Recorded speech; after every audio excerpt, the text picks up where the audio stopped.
نہ بنے، وہ جہنم کا ایندھن بننے سے بچ جائے۔ اللہ کے پیارے محبوب علیہ السلام آپ اللہ کی بارگاہ میں دعا فرما دیں، خالق کائنات میری ماں کو اسلام کی دولت سے مالا مال فرما دے۔ نعرہ رسالت، نعرہ رسالت۔ حضرت ابو ہریرہ فرماتے ہیں جانے کی عرض کی، اللہ کے پیارے محبوب علیہ السلام نے اللہ کی بارگاہ میں دعا کی، اللہم اہدی ابی ہریرہ،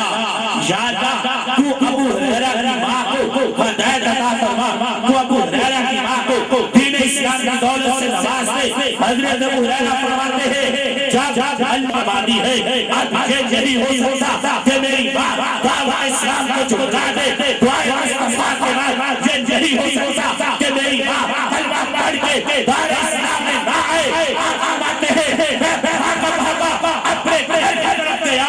دروازے پہ دستک دی، میں نے پانی کی جن ملاحت کو سنا، میری ماں غسل کر رہی تھی، اس نے آواز دی بارکہ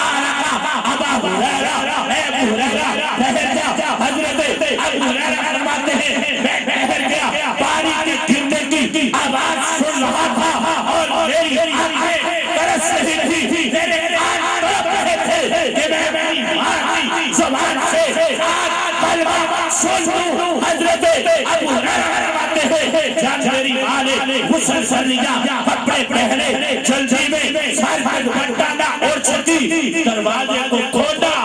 تو میری ماں نے پڑھا اشہد ان لا الہ الا اللہ وحدہ لا شریک لہ واشہد ان محمدا عبدہ ورسولہ۔ حضرت ابو ہریرہ فرماتے ہیں میں نے دروازہ کھولا، میری ماں نے کلمہ پڑھا اور مسلمان ہو گئی۔ نعرہ تکبیر، نعرہ رسالت، نعرہ تحقیق۔ یہ حضرت ابو ہریرہ کا عقیدہ تھا، وہ دعائے مصطفیٰ کی بھی تعظیم کرتے تھے، دعائے مصطفیٰ کا بھی احترام کرتے تھے۔ کوئی نجلی ہوتا، کوئی طالبان کا نمائندہ ہوتا تو وہ کہتا باز اللہ ان کی دعا سے کیا ہوگا، انہوں نے تو دعا کر دی ہے، ان کی دعا سے اثر کیا ہوگا، فائدہ کیا ہوگا۔ وہاں پہ کوئی نجلی کا نمائندہ ہوتا تو دعا کے بھی نفس اور عیب نکالتا۔ یہ حضرت ابو ہریرہ تھے، وہ جانا تھے جس آئندہ نے اپنے محبوب کو ہر عیب سے پاک رکھا ہے، اسی طرح ان کی صفات کو بھی ہر عیب سے پاک رکھا ہے۔ نعرہ تکبیر، نعرہ رسالت، نعرہ حیدری، عظمت و شان مصطفیٰ۔ یہ حضرت ابو ہریرہ رضی اللہ تعالی عنہ سے کوئی کلمہ نہیں کہا، ادھر دعائے مصطفیٰ ہوئی، ادھر اللہ نے ان کی ماں کے دل کو نرم کر دیا۔ یہ دروازہ کھول ہے اور کلمہ پڑھ کر اسلام میں داخل ہو جاتے ہیں۔ دوسری مثال مسلم شریف کی جلد 2 میں اور مشکات شریف بیمار لوگوں کو تنگ کرتے تھے، اور جب یہ آتے تو بہت سارے لوگوں کا ہجوم ہو جاتا، جنہیں سحر ہوتا، سیب ہوتا، انہیں یہ تنگ کرتے تھے۔ قریش مکہ نے حضرت محمد صلی اللہ علیہ وسلم کی شان اقدس میں بے ادبی کرتے ہوئے زبزاد سے کہا کہ حضرت محمد صلی اللہ علیہ وسلم معاذ اللہ وہ دیوان شخص ہیں۔ زبزاد نے جب یہ قریش مکہ سے بات کو سنا تو حضرت محمد صلی اللہ علیہ وسلم کی بارگاہ میں حاضر ہوئے اور عرض کی یا رسول اللہ، یا حبیب اللہ صلی اللہ علیہ وسلم، اگر آپ چاہیں تو میں آپ کو دھمکن دیتا ہوں، ممکن ہے اللہ تبارک و تعالی میرے ہاتھ سے آپ کو شفا عطا فرما دے۔ اللہ کے پیارے محبوب علیہ السلام نے جب یہ زبزاد کے کلمات کو سنا تو اللہ کے پیارے محبوب علیہ السلام نے آگے سے تلاوت فرمایا الحمدللہ الذی نستعینہ ونستغفرہ من یہدہ اللہ فلا مضل لہ ومن یضللہ فلا ہادی لہ واشہد ان لا الہ الا اللہ وحدہ لا شریک لہ واشہد ان محمدا عبدہ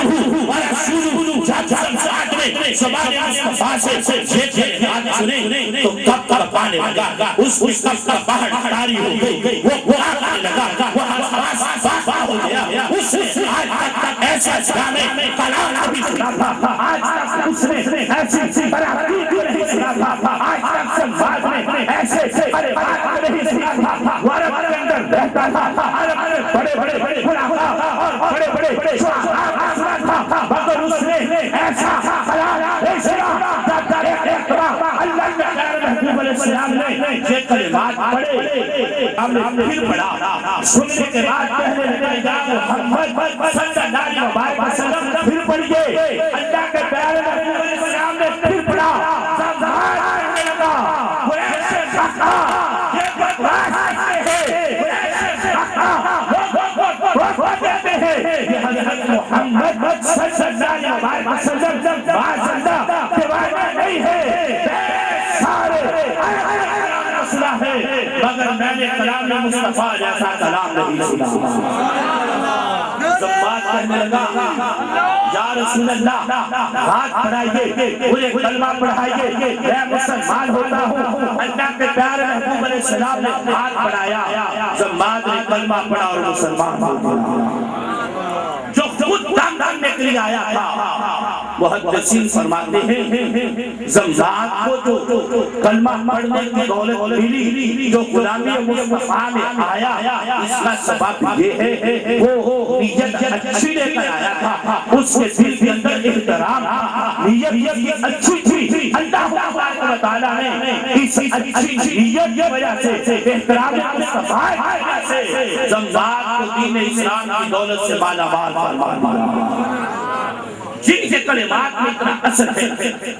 جو روز خوشا ہوتے ہیں تو زمزاد کیسے بڑے بڑے لوگ گر جاتے ہیں، جن اپنے آپ کو گنگا سمجھتے ہیں، جب وہ خوشا ہوتے ہیں تو رحمت کے پھول جڑتے ہیں، اور زمزاد ایسے لوگ کلمہ پڑھ کر مسلمان ہو جاتے ہیں، لوگ ہوتے ہیں معاذ اللہ۔ نبی کے جانے سے کیا ہوتا ہے؟ نبی کے جانے سے زمزاد جیسے لوگوں کو بھی دین اسلام کی نعمت مل جاتی ہے۔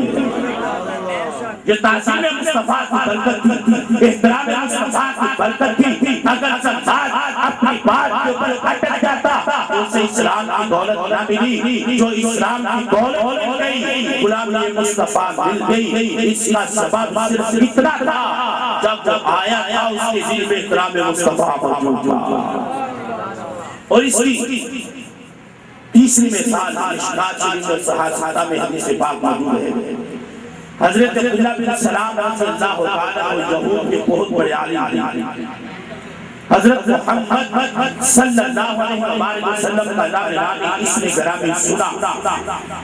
وہ اپنی قوم سے کہنے لگے اے میری قوم،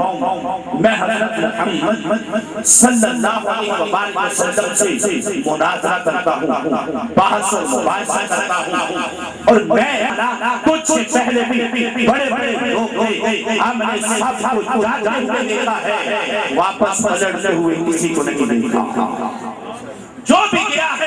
وہ گیا ہے، واپس نہیں کرتا۔ اے نبی اسلام رک گیا، تجھے اندرانے بڑا ہے نہیں دیا ہے، جو مادے کا چمر ہے، لوگ تیرے ہاتھ کو پہنچے ہیں، تیرے مادے کے اوپر نشانے ڈالے جاتے ہیں، تجھے بڑا مقام حاصل ہے، تو بڑا عزت دار ہے۔ اے نبی اسلام رک گیا، حضرت محمد صلی اللہ علیہ وسلم ان کی طرف نہ جانا، ہم نے دیکھا ہے لوگ بڑے بڑے کاموں کے ساتھ گئے، مگر جب ان کی بارگاہ میں جاتے ہیں انہی کی ظلم واللیل کے اسیر ہو جاتے ہیں۔ عبداللہ بن سلام نے کہا ہے میری قوم میں جا رہا ہوں، پہلے لوگوں نے تمہارے سر شرمندگی سے جھکا دیے، میں تمہارے سر فخر سے بلند کر دوں گا، مجھے جانے دو۔ چل پڑتے ہیں، دروازے پر پہنچتے ہیں، اللہ کے پیارے محبوب علیہ السلام صحابہ کرام سے بات کروا رہے ہیں، عبداللہ بن سلام دروازے پر رک گئے، نگاہ چہرے مصطفیٰ پہ پڑی، وہیں پہ کھڑے ہو کر کلمہ پڑھا، دار اسلام میں داخل ہو گئے۔ نعرہ تکبیر، نعرہ رسالت، نعرہ تحقیق، نعرہ حیدری، مسجد میں داخل ہو رہے ہیں